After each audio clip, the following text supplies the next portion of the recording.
Hello बच्चों, कैसे हैं आप सब लोग। आज आपकी एसएसटी ज्योग्राफी चैप्टर 2 की आखिरी ऑनलाइन क्लास है और आज अपन चैप्टर को फिनिश कर देंगे। तो अपन ने नेचुरल वेजिटेशन और वाइल्ड लाइफ के बारे में आखिरी जो हमारा रिसोर्स है उसके बारे में पढ़ रहे थे। तो अब अपन पढ़ेंगे डिस्ट्रीब्यूशन ऑफ नेचुरल वेजिटेशन कि हर नेचुरल ये पेड़ पौधे जंगल ये अलग अलग जगह पे अलग अलग कहीं पे ज़्यादा पाए जाते हैं, कहीं पे कम, क्यों। The growth of vegetation depends primarily on temperature and moisture. किस तरह का पेड़ पौधे हरियाली पाई जाएगी वो डिपेंड करता है वहाँ का गर्मी तापमान कैसा है, मॉइस्चर नमी कितनी पाई जाती है। The major vegetation types of the world are grouped as forest, grassland, scrubs and tundra. चार तरह के वेजिटेशन पाए जाते हैं, पेड़ पौधे हरियाली चार तरह की पाई जाती है। एक तो जंगल, ग्रासलैंड जहाँ पे सिर्फ घास उगती है, और स्क्रब्स और tundra. In areas of heavy rainfall जहाँ पे बारिश बहुत ज़्यादा होती है, ह्यूज ट्रीज़ में थ्राइव, बड़े बड़े ऊंचे ऊंचे पेड़ उग जाते हैं वहाँ पे, क्यों, क्योंकि हर टाइम पे बारिश रहती है।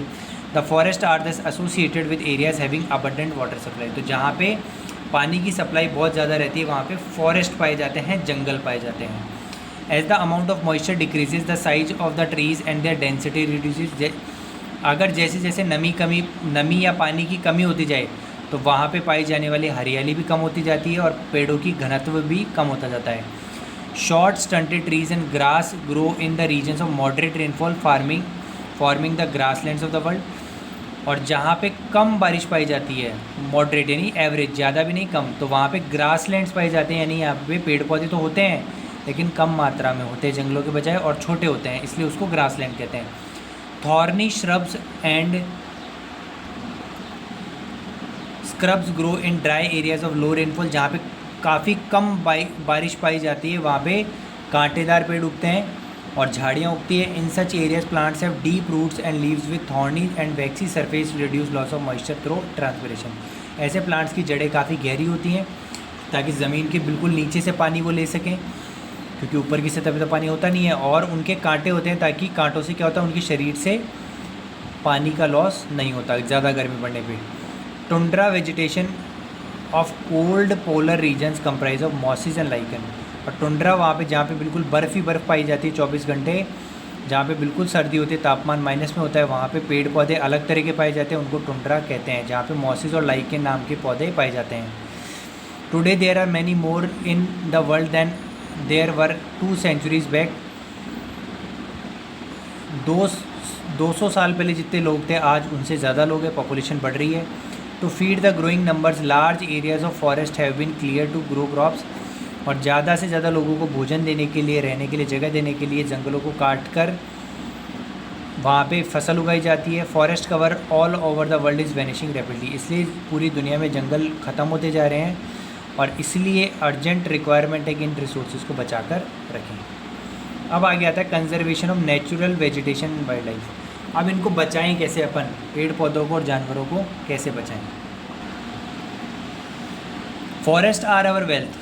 फॉरेस्ट हमारे लिए बहुत मतलब संसाधन है, सबसे इम्पोर्टेंट संसाधन हमारा। क्यों, उससे हमें लकड़ी, अभी बताया था ना क्या क्या देते हैं, plants give shelter to animals and together they maintain the ecosystem. Plants जंगल में रहने वाले जानवरों के लिए एक तरह से घर प्रोवाइड करते हैं और इकोसिस्टम का बैलेंस बनाकर रखते हैं। Changes of climate and human interference can cause the loss of natural habitats for the plants and animals. और वातावरण में बदलाव के कारण नेचुरल हैबिटेट जो मतलब प्लांट्स और एनिमल्स के जो जहाँ पे वो प्रकृति में रहना चाहते हैं वो ख़त्म होते जा रहे हैं। जंगल नहीं है तो उनके रहने के लिए जगह नहीं है। Many species have become vulnerable और एंडेंजर्ड और some are on the verge of extinction. इसी के कारण कई जीव जंतुओं की प्रजातियाँ, प्लांट्स और एनिमल की प्रजातियाँ नष्ट हो रही हैं, विलुप्त होती जा रही हैं।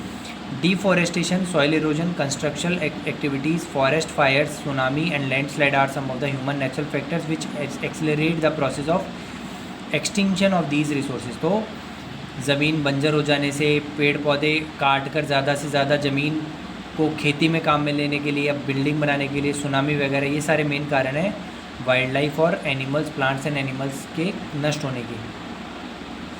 One of the major concern is the poaching which result in sharp decline in the number of particular species. एक मेन कारण है कि इंसान शिकार करता है उनका, जिसके कारण भी कई जानवर विलुप्त होते जा रहे हैं, जैसे शेर वगैरह, हिरण वगैरह।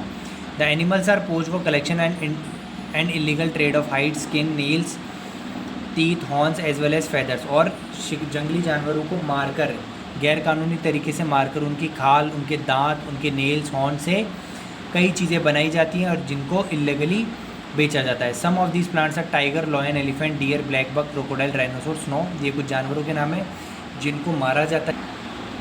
लियोपार्ड, ऑस्ट्रिच, पीकॉक, ये कुछ जानवर हैं जिनको मारकर इनके शरीर के अंगों को बेचा जाता है। These can be conserve by increasing awareness, तो लोगों में अवेयरनेस बढ़ाकर, सख्त कानून बनाकर इस चीज़ को रोका जा सकता है। National park, wildlife sanctuaries, biosphere reserves are made to protect our natural vegetation wildlife.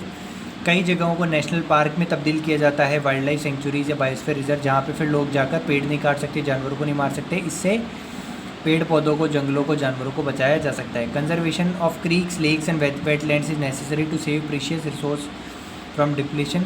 कई नदियों को, कई ज़मीनें जहाँ पे नमी पाई जाती है उनको बचाकर ही अपन पेड़ पौधे, हरियाली को बचा सकते हैं। There is a balance in the environment if the relative number of species is not disturb. अगर हर तरह के जीव जंतु यहाँ पे पाए जाएंगे तो एक दूसरे को खाते रहेंगे, बैलेंस बना रहेगा। कोई भी जीव अगर नष्ट हो गया तो फिर दूसरे तरह के जीव बढ़ते जाएंगे। Human activity in several parts of the world have distributed the natural habitats of many species. तो इंसानों की द्वारा गतिविधियों ने ही कई जीव जंतुओं को, कई प्राणियों को, जानवरों को, जंगलों को नष्ट किया है। Due to indiscriminate killing several birds and animals have either become instinct or on the verge of extinction. और कई बिल्कुल निर्लज होकर लोग बाग जानवरों को, चिड़ियाओं को मार लेते हैं अपने स्वार्थ के लिए, जिसके कारण ये नष्ट होती जा रही हैं। Awareness programs like social forestry and Van Mahotsav should be encouraged at the regional and community level. Van Mahotsav जिसमें पेड़ लगाए जाते हैं, जंगलों को बचाने के लिए कई प्रोग्राम चलाए जाने चाहिए।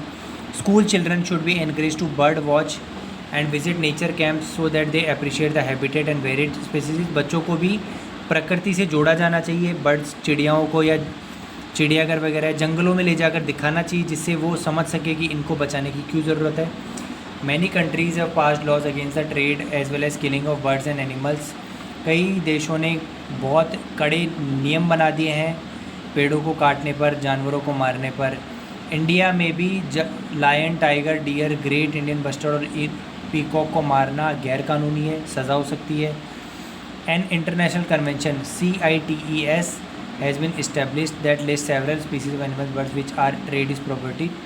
अंतर्राष्ट्रीय स्तर पर भी CITES नाम की एक संस्था बनाई गई है जो जानवरों को, पेड़ों को मारने से बचाती है। Conservation of plants and animals is ethical duty of every citizen. पेड़ पौधों को, जानवरों को बचाने का हर इंसान का कर्तव्य है। तो यहीं पे बच्चों हमारा चैप्टर समाप्त होता है। मुझे उम्मीद है कि आपको समझ में आया होगा। वीडियो को लाइक करो, कमेंट करो, चैनल को सब्सक्राइब करो, रेगुलर देखते रहो। आज के लिए सिर्फ इतना ही। Thank you, have a nice day.